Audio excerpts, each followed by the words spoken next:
Pemirsa Universitas Pajajaran atau UNPAD terus mengembangkan alat rapid test yang diberi nama deteksi cepat. Untuk membahasnya berapa lama proses penelitiannya dan bagaimana metode yang digunakan.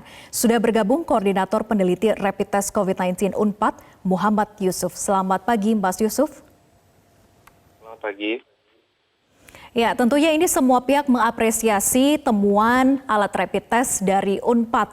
Namun yang menjadi pertanyaan adalah sejak kapan sebetulnya pengkajian ataupun juga alat rapid test ini ditemukan ataupun juga dikaji dan dikembangkan oleh UNPAD? Terima kasih. Jadi kalau pengembangan rapid test sebetulnya kami sudah mulai sejak 3 tahun yang lalu ya. Jadi waktu itu kami memang berkenalan dengan seorang dokter. Di situ kami menyadari bahwa ternyata, dan kami juga baru tahu bahwa rapid test itu ternyata bisa dibuat gitu waktu itu. Dan beliau mengatakan waktu itu kita di Indonesia khususnya rapid test itu sangat diperlukan karena memang dia alatnya sederhana, kemudian mudah didistribusikan, dan selama ini rapid test untuk penyakit lain itu sudah cukup akurat seperti itu. Dan ini akan sangat membantu dalam penanganan penyakit, khususnya di daerah, karena seringkali penyakit itu gejalanya sama. Nah, sejak itu kami membantu pengembangan rapid test untuk beberapa penyakit, dan juga mengembangkan penyakit untuk penyakit di hewan ternak, seperti itu. Nah, sejak tahun lalu sebetulnya kami mengembangkan deteksi untuk penyakit avian influenza. Sampai akhirnya kemarin sekitar bulan Februari itu kan sudah mulai lockdown. Terus kami berpikir ini kan sedang masa COVID, tapi kenapa kita mengerjakan yang lain gitu ya. Jadi kami berdiskusi, mungkin sekarang kita coba untuk mengembangkan COVID saja gitu. Jadi kalau idenya itu dimulai sekitar bulan Februari, tapi sebetulnya teknologinya itu sudah lama dikembangkan sejak 3 tahun yang lalu. Jadi dari situ kami Nah, untuk alat rapid test yang ditemukan oleh UNPAD ini seberapa besar tingkat akurasinya? Kalau yang kita tahu kan rapid test yang selama ini ada di Indonesia ini diimpor dari Korea maupun juga dari China dengan tingkat akurasi sekitar 60 sampai dengan 70%. Ya, untuk tingkat akurasi tentunya kalau angka yang diharapkan itu di angka 80%, dan kami sedang melakukan validasi di lapangan sehingga sampai nanti angkanya keluar. Namun ketika dibandingkan dengan alat deteksi yang sebelumnya, kami berharap bahwa deteksi antigen ini bisa lebih akurat karena yang dia deteksi itu kan adalah virusnya. Jadi ketika orang sedang menunjukkan gejala sakit, harapannya sudah mulai bisa terdeteksi penyebab dari orang tersebut sakit itu apa gitu. Sementara kalau deteksi antibodi, karena antibodi kan merupakan respon imun dari adanya penyakit, itu baru muncul ya baru setelah 1 minggu, 10 hari, 15 hari, bahkan pada beberapa kasus itu munculnya lama sekali gitu. Sehingga kalau dideteksi antibodi negatif belum tentu, sehingga perlu pengulangan gitu. Tapi memang kelebihannya kalau antibodi itu kan lebih mudah. Sehingga kalau untuk menelusuri penyakit ini sudah menyebar di mana, mungkin dengan antibodi itu juga sudah baik gitu. Sehingga ini mempengaruhi begitu ya dengan akurasinya sampai dengan 80% karena metode yang digunakan merupakan metode dengan antigen begitu. Harapannya begitu. Baik. Nah, kalau untuk pengetesnya sendiri, apakah juga berpengaruh ketika kondisi pasien yang memang sudah bergejala dengan yang tidak bergejala? Apakah memang lebih baik dan lebih akurat lagi ketika memang pasien ini ataupun juga orang yang ingin melakukan tes rapid ketika memang sudah ada gejala yang muncul begitu? Ya, kalau untuk menjawab itu ya kami masih mendalami ya, karena sekali lagi COVID-19 ini penyakitnya baru, karakteristik penyakitnya juga belum banyak diketahui. Yang terpenting intinya adalah dengan menggunakan deteksi antigen itu kita bisa mengetahui apakah dalam tubuh orang tersebut sudah ada virusnya atau belum. Mengenai apakah virus tersebut nanti menyebabkan gejala klinis atau tidak, itu kan pembahasan yang lain lagi gitu. Perlu lebih banyak pendalaman kalau tentang itu. Baik, masih didalami lagi oleh tim peneliti begitu ya. Lalu bagaimana sebetulnya cara penggunaan dari alat rapid test ini? Apakah sama dengan rapid test pada umumnya? Ya, prinsipnya karena kalau deteksi antigen itu tergantung dari di mana letak antigen tersebut atau virus tersebut berada ya dalam konteks ini. Jadi contohnya saja misalkan kalau untuk rapid test demam berdarah, dengue itu kan menggunakan protein NS1. Nah itu dikeluarkan di darah, jadi samplingnya melalui darah gitu. Nah tapi kalau untuk COVID-19 ini karena virusnya masuk lewat saluran pernafasan, kemudian nanti ya di samplingnya berarti lewat swab nasofaring, dan dari beberapa literatur menunjukkan juga sebetulnya jumlah virus terbanyaknya itu adanya di air liur ya atau saliva, sehingga kita sedang mengembangkan selain yang sekarang itu melalui swab. Tapi kita juga sedang mengembangkan bagaimana kalau kita deteksi melalui air liur, karena mudah-mudahan itu bisa lebih mudah ya pengambilan sampelnya. Nah kalau dari bahannya sendiri, bahan-bahan untuk pembuatan alat rapid test, apakah ada yang diimpor atau memang semuanya dari Indonesia?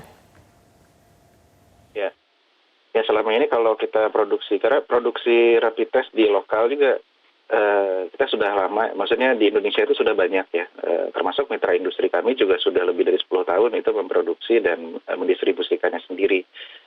Tapi memang untuk bahan bakunya hampir semuanya masih diimpor, terutama komponen utama dari rapid test ini. Nah, sementara dalam pengembangan rapid test itu ada isu yang menjadi urgensi bahwa kita sebetulnya harus mengembangkan sendiri. Jadi contohnya untuk beberapa penyakit itu terdapat variasi genetik. Jadi sederhananya gini, virusnya sama-sama chikungunya misalkan, atau virusnya sama-sama dengue. Tapi virus yang beredar di kita dengan virus di tempat misalkan produsen rapid test itu berada, itu berbeda bentuknya. Nah sehingga kita harus mengembangkan antibodi sendiri sebenarnya. Jadi kami juga, mitra industri kami pernah melakukan studi. Jadi kalau kita mengimpor langsung rapid test dari luar, kemudian ketika diujikan dengan circulating strain atau virus yang beredar di lokal ataupun negara regional, itu ternyata sensitivitasnya sangat rendah. Nah kami di Pusat Riset Bioinformatika, kami mencoba meneliti, ternyata ditemukan bahwa memang ternyata virus kita berbeda dengan virus yang di luar. Nah dari situ muncul urgensi bahwa sebenarnya komponen utama dari rapid test ini ya adalah antibodi, itu perlu kita kembangkan sendiri. Nah, cuma sayangnya di Indonesia ini pengembangan molekul antibodi itu masih belum established, menemui banyak kesulitan, sehingga kami berpikir bagaimana caranya untuk mengembangkan rapid test dari antibodi atau molekul serupa yang dikembangkan sendiri. Jadi sejak itu kami mencoba mengembangkan alternatif molekul pengganti antibodi, gitu ya. Supaya kedepannya kita bisa lebih menyesuaikan dengan strain yang ada. Meskipun sebenarnya kalau untuk kasus COVID-19 ini, alhamdulillah bentuk dari virusnya ya itu masih sama antara yang kita dengan yang luar gitu. Nah itu komponen antibodi. Jadi kita juga sedang mengembangkannya.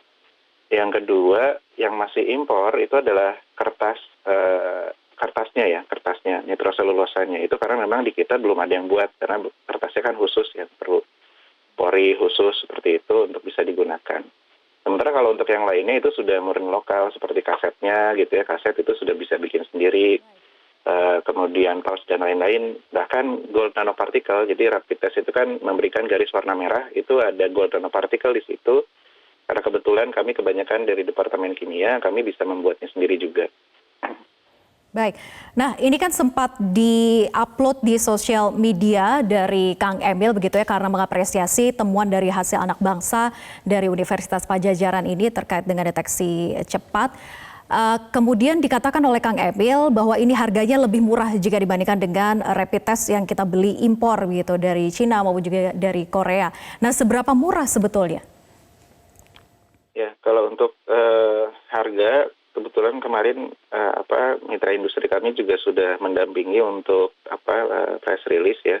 Jadi setelah dihitung oleh mitra industri, harganya itu bisa di bawah 100.000, yang tentunya ini lebih murah daripada produk impor gitu. Dan ini deteksi antigen ya.